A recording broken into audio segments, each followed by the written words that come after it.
You f***ing liar. You said that you were gonna review Meta Runner, but instead we get... Will you shut up, Ducky, and let me explain? So apparently, Meta Runner is not gonna be premiering in June, it'll instead be in late July. Now that is a big problem for me because I get in school in early August, and that leaves me very little room to actually make a review, so I'm gonna be doing something else and hopefully release it later. What could I do? I got it! I've been thinking for a long time to do a series where I review films that have been considered the best, and I review them, and I see if I also consider it the best. So, this is the first episode of Steve and Craig, the search for the best film.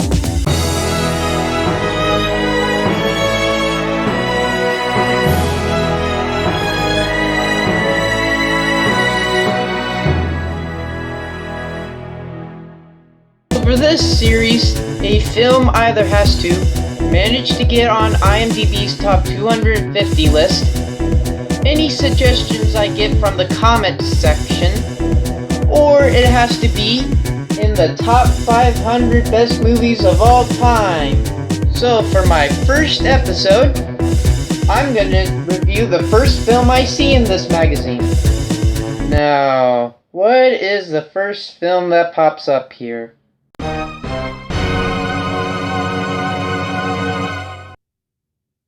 Nope, not gonna do it. How did that even manage to get on there? Fine, I'll do it. But I'm warning you, I am not saying nice things about this. So according to this magazine, Avatar is the top 25 films of all time, and it was the highest grossing film of all time. How? How is it the highest grossing film of all time? And how did it land on 25 for the best films of all time? This is so... You know what? Just start the review. The story. You know what? I'm just gonna show you Avatar without the special effects, so you aren't blinded by what this film is trying to cover up!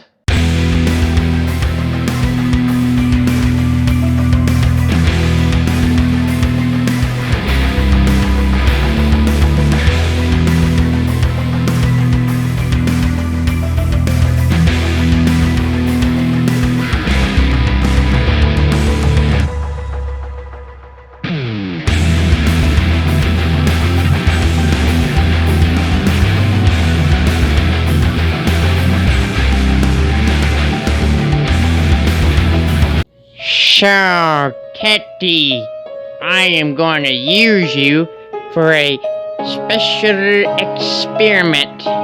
What do you mean, special experiment? I am going to take you to a place where everything's blue and orange. Okay. Why am I going to be sent to a world where everything's blue and orange? No reason.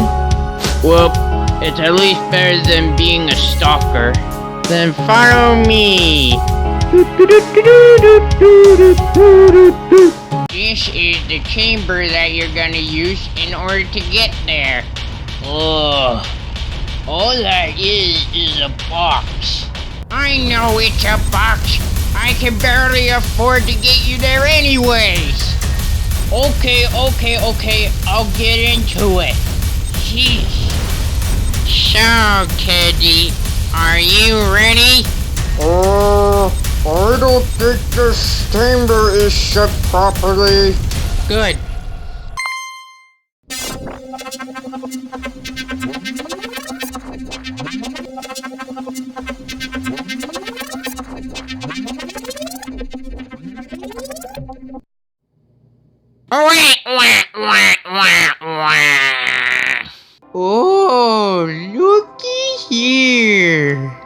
I'm blue. Da-ba-dee, da-ba-die, da-ba-dee, da-ba-die, da-ba-dee, da-ba-die, da-ba-dee, da-ba-die, da-ba-dee, da-ba-die, da-ba-dee, da-ba-die, da-ba-dee, da-ba-die.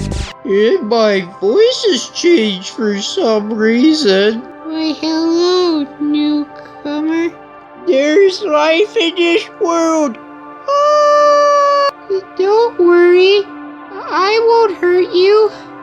In fact, I'm very friendly. Oh, that's a relief. I've noticed that you have a lot of trees outside. Oh, those are our life supports. If even one of them gets chopped out, oh, we're dead. Oh no! Who makes sure that these trees don't get chopped down? Well, we have the one and only Titus. Hello, newcomer. How are you? You telling me that this buffoon is your guard? What did you just say, chubby man? Oh, I'm sorry. And so, Teddy Bear spent 6 months in this new world and learned how to be environmentally friendly. But what he didn't know was that evil Duckman was using him all along, so he would learn where this place is and how to destroy them all. Secretary? Yes, sir. What do you want? I want you to give me Tombstone. What for? I'm gonna chop the tree down in the blue and orange world. Don't you know that a tree there is their life support? Exactly. Don't do it! You're gonna kill thousands of innocent people! Do you think I care? I am evil Duckman. You were the man I used to know! Oh, and why couldn't you just teleport there with that box thing? Well, I didn't want to end up how Teddy did. Oh, okay. Wah, wah, wah.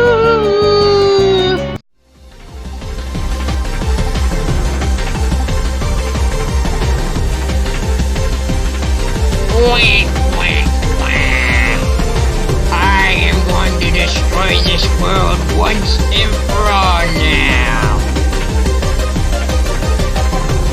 Ah, yes.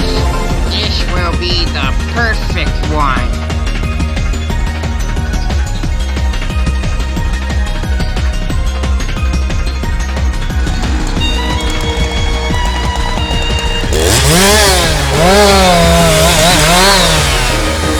What in the who is cutting down one of our trees? Who are you that you mess up my plans?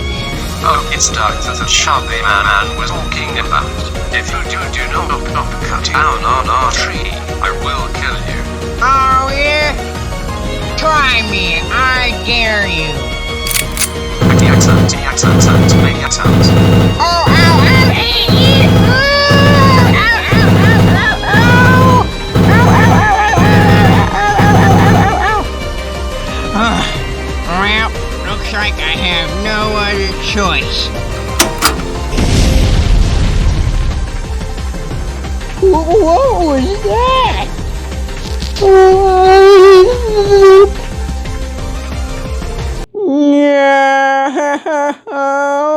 Evil Duckman was defeated by the almighty Titus.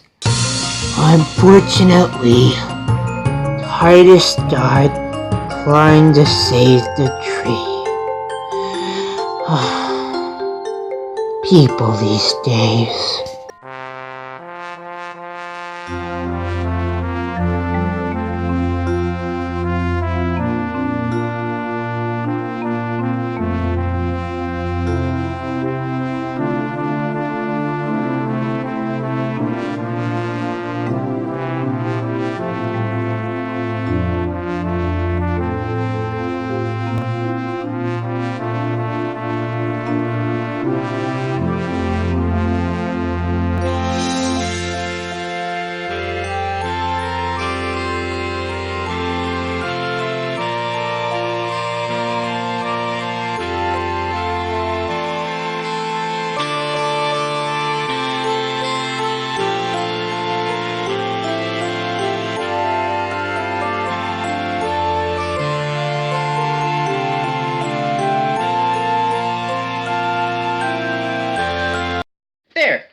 that is the story for you all. It is just the most generic, environmentally friendly movie that I've ever seen. Well, let's move on to my other points then that I kind of really all explained for, except for the cinematography. Okay, well, even though it's the best part of this film, it's kind of, how should I say it? This film tries so hard to be the next pretty film to watch, and trying to blind you with its special effects so that you can't see its poor story and characters. However, the biggest problem with being the next pretty film to watch, you have to rely on the latest and best camera work, effects, and CGI in order to do that. And since they evolve quickly, you just get a film that is ineditable to be dated very quickly. And that's how I felt like watching this in 2019. This film is only 10 years old, and it's super dated. And I bet this would still be dated if it was 2014. And the worst thing about this is that James Cameron, the person who directed this, knows how to make effects not only impressive, but can still hold up even to this day. Let's take Titanic for an example. This film is over 20 years old, and I still believe that the ship is actually sinking, even though it was created in CGI. And now let's take the fight scene from Avatar. Man, oh. Not only does it look like it's fake, but it looks like they're just fighting absolutely nothing. In fact, it feels like that nothing is even happening. It is just that trying to blind you to think that it's actually there, even though it isn't. Oh, and don't even get me started with the character designs. Man, they just look so dated and uncanny. I can't believe that he actually went with this. It may have been impressive in 2009, but it doesn't even hold up a candle to today. Especially when I can think of films that were made earlier in this, where their effects held up a lot better. The characters. Oh my goodness. This film has characters that are so one-dimensional, I can see right through them. Let's see, we got the main character who is the inconfident hero with the added bonus of being a fish out of water. Just pay a separate fee. We got the love interest who is also a rebel, and other than that, nothing really noteworthy and pretty forgettable at that. And then we have the most cliched villain of all time, Evil White Man. Okay, I think he had a name in there, but let's just face it, you're just gonna remember him as Evil White Man. And speaking of Evil White Man, this film can't decide on whether or not they want to hide the fact he's a villain till near the end, or they just want to make him flat out evil. And any other character that they introduce is just flat note, who cares about him? You know, this film could have been a lot better, or at least tolerable, if they put more character into their characters. But nope, they couldn't have time for that, because they want to hammer in their obvious environmental message. And speaking of that, the writing. I'll give you a demonstrating on what the writing feels like.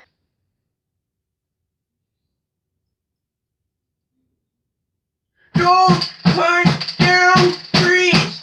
Save the forest! They use the same old moral of save the forest that we have heard over and over and over again to the point of where it was cliched in the 90s. And this was made in 2009, so you can see how annoyed I was. And that wouldn't be a major issue if they did something smart with it. Like, I don't know, make a couple of environmental jokes, make fun of the tropes, but no, it's the same old boring stuff we've seen over and over again. You know the writing is bad when my essays are less cliched, boring, and repetitive than what I hear in this film. The highest grossing film of all time. The 25th best film of all time. No. This is honestly a top 100 worst films that I've ever seen. Generic story, bland characters, lazy writing, and cinematography that's just more of an excuse than it is beautiful. Nobody should ever watch this. It is boring, generic, and insulting the films. Like, if this is the highest grossing film of all time, what does it say to us? It says, oh, we can take bland stories, bland characters, lazy writing, as long as it has good cinematography. And you know what? I think I can definitely say I'll give this a